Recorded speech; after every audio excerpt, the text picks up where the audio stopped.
Eto nga po, yung number 3 or 4 sa Senado, 'no? Sa survey, talaga hong itinuturo, 'no? Talaga pong itinuturo na malaki ang kooperasyon ni Senator Bongo, sabi ni Rego.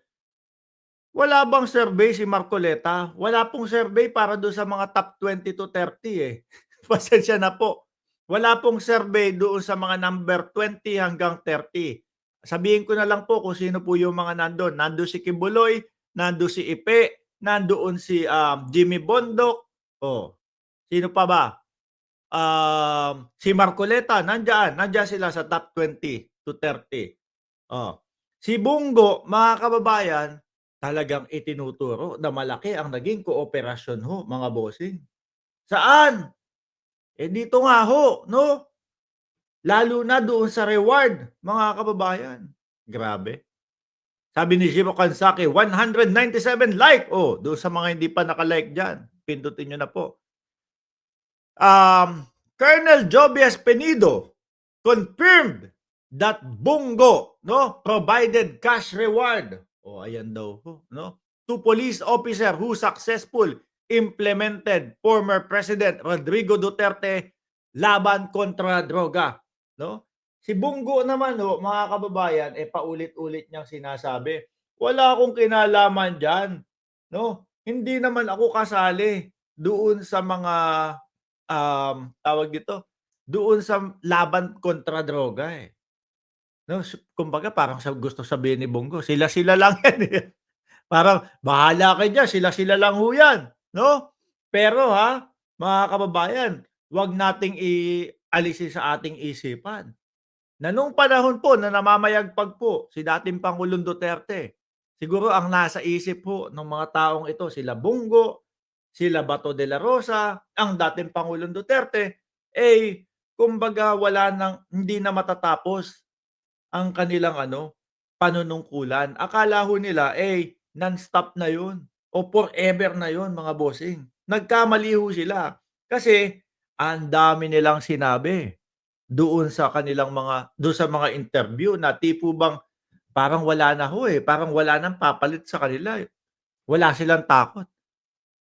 Narinig niyo po yung sinabi ni Bongo dun, 'di ba? Ano sabi ni Bongo?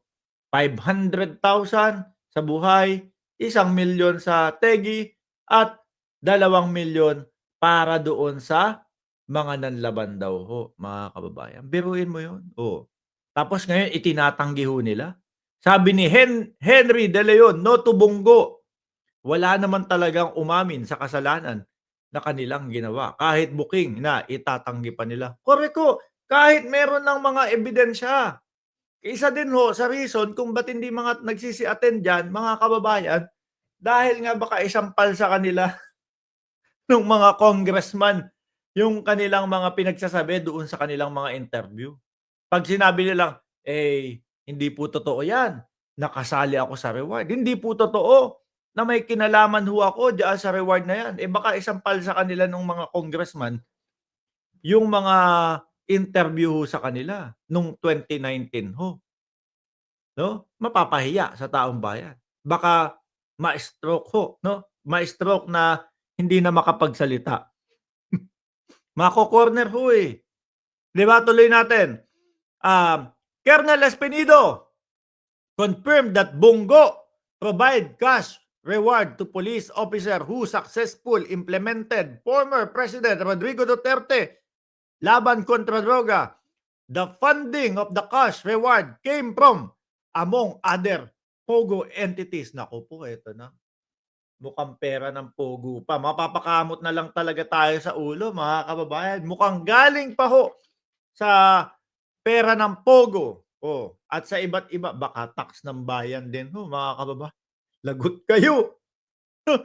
Lagot tayo. Oh, baka pati yung tax yung tax na ibinabayad natin ginamit nila pang-reward po doon sa mga kapulisan. Doon sa mga kapulisan na pinalakas po nila ang loob ng mga kapulisan natin. Tapos kapag dating ng ending ho, yang pagtegi ho, personal yan. kumbaga gustong sabihin ng dating Pangulong Duterte, "Labas ako diyan."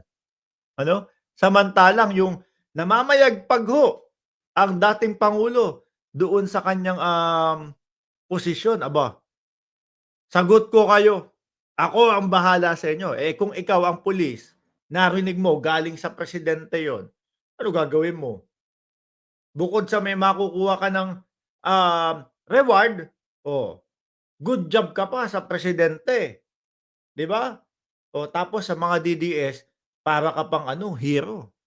Eh, sige, palabanin mo na 'yan. Oh, 'di ba? Palabanin mo na 'yan, 'no? Buyuhin mo ng manlaban 'yan. Para sa gano'n, kung 500,000 lang ang makukuha natin, tumungtong ng 2,000,000, aba, tubo ng 1.5 milyon. 'Di ho ba, mga kababayan? 'Yun po yung mali, yung pagpapatupad po nila, 'no? Kung paano po nila ipinatupad, kung paano po nila, pinalakad yung kanilang laban kontra droga. Kaya doon sa mga DDS na sasabihin, "Oh, etong mga 'to sila Mark Ramos, oh, yung mga vloggers na nakasuporta kay Pangulong Bongbong Marcos, mga ano 'yan, mga sumusuporta 'yan sa mga adik." Nagkakamali ho kayo, 'no? Kami po, ayos sa amin yung laban kontra droga, kung maayos na ipinatupad, kung maayos na pinalakad. Hindi yung mga ganitong meron ng suko. Tapos sumuko na nga, eh, maririnig mo sa dating Pangulong Duterte, "Udyukan mo, buyuhin mong manlaban." Eh, 'di ba ho mas maganda ho at mas maayos kung sakaling yung mga suko na ipapasok sa oblo, 'no? Lilitisin, oh, 'di ba? Mas okey yon. Total karamihan naman po ng, mamamayang Pilipino sa Pilipinas, eh, Katoliko. Ano ang utos ng simbahan? Oh, maging pro-life tayo. Dahil eto po, etong buhay natin mga boss, ang pinakamahalaga at pinakaimportanteng meron tayo sa mundong ibabaw. Pero nung nadaanan po nung laban kontra droga nila, etneb lang, 20-20 mil lang. 'Di ba Ram J, Negros Island, oh. Sabi ni Yami 2024, yung naghahanap ng 20 kilos na ang bigas, move on na please. Mamaya maghintay po kayo. Madaming mga DDS diyan na wala pong ibang ikinomento o walang ibang alam na ikomento kung hindi, nasaan yung pinangako ni BBM na 20 pesos na bigas? Oh, nasaan na yung flood control? Sabi ni Christopher Agapay, "Boss Mark vlogger, magpapaangat sa kandidato, yun din ang lalabas sa 2028." Oh, tuloy natin 'to. Asan na ba tayo dito? The fundings of the cash reward came from among others, POGO entities. Grabe ano? It was reported, kaya pala pinapasok ng pinapasok. Pasok kayo dito sa Pilipinas. Oh, welcome kayo dito sa Pilipinas. Oh, sandamakmak na mga incheck ang pumasok. Ano, nandiyan na yung pastilyasan. Oh, welcome kayo dito. Tapos nagkaroon ng gawaan ng mga pekeng birth certificate. Saan daw yun? Davao? Halos mahigit, 1,200 o humigit pa dun, yung mga pekeng birth certificate daw po na nagawa sa Davao, mga kababayan. Kaya pala kapagka inano mo, eh, 'no, kapagka pinagduktong-duktong mo yung mga pangyayari, aba, mapapasabi ka na lang, "Kaya pala." Ano ho? Oh, sabi dito, "It was reported that Senator Christopher Lawrence Bungo played a crucial role in the disbursement of fund relating to the reward system as alleged by former Colonel si Garma, 'di ba? Royina Garma and Miss Ermina Muking Espino." Bungo, lagot kayo. Ako naman ho, mga kababayan, simple lang naman 'tong problema nila Bungo, eh. Kung kung alam nila talaga yung katotohanan, 'no? At kung talagang hindi sila, sangkot dito. 'Pag 'yan ho, mga kababayan, sila nagsi-attend ho ng mga hearing 'yan, tapos inilahad nila na ipaliwanag ng maayos kung ano yung mga pangyayari, ay naku, baka pati ho tayo mga bossing iboto pa si Bongo, eh. Pero dahil ho sa nakikita natin ng mga pag-iwas-iwas nila Bongo, nila Bato de la Rosa doon sa Kongreso para ipaliwanag lahat, iyan po, mga bossing, ang dahilan kung bakit yung kandidatura ho nila, imbis na umangat, imbis na iboto, wala, bumabagsak ho, 'no? Sila din po ang may dahilan, mga kababayan. Ayaw mga magpaliwanag. Ewan ko, nahawa yata kay Kibuloy lahat, ano? Pinagpapaliwanag, para naman din ho sa kanila yon, para malinis ang kanilang mga pangalan. Si Kibuloy, si Harry Roque, mas pinili ho mga nagtatago, 'no? Sila Bongo, Bato, mga nagtatago naman ho 'to sa kanilang mga alibay na kesyo ayaw namin na masira yung history na may umattend na senador diyaan sa Kongreso, et cetera, et cetera.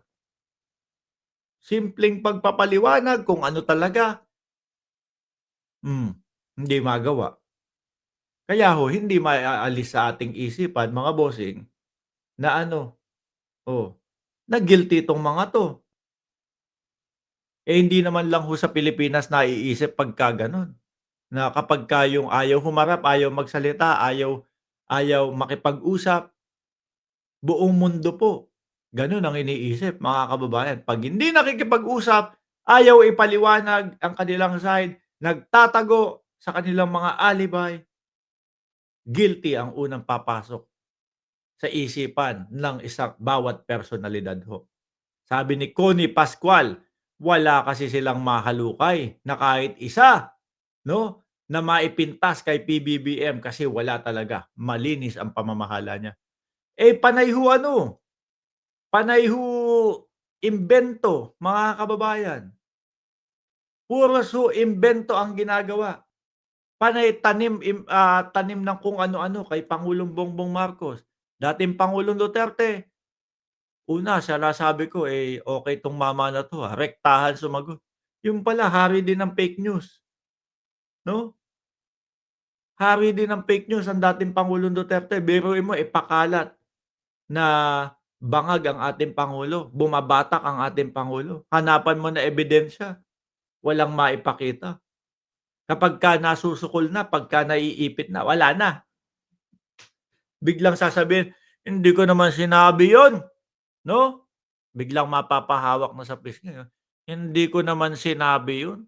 Hmm, antibiotic lang yung ibig ko sabihin dun. Wala na ho. Sa pabago-bago, mga kababayan, nung kanilang mga sinasabi, eh, yan din po ang dahilan kung bakit doon sa 2025 election, malabo pong makatawid sila para maging senador ulit. Si Bongo baka makapasok pa, 'no? Pero si Tobats, bomalabso, mga bossing.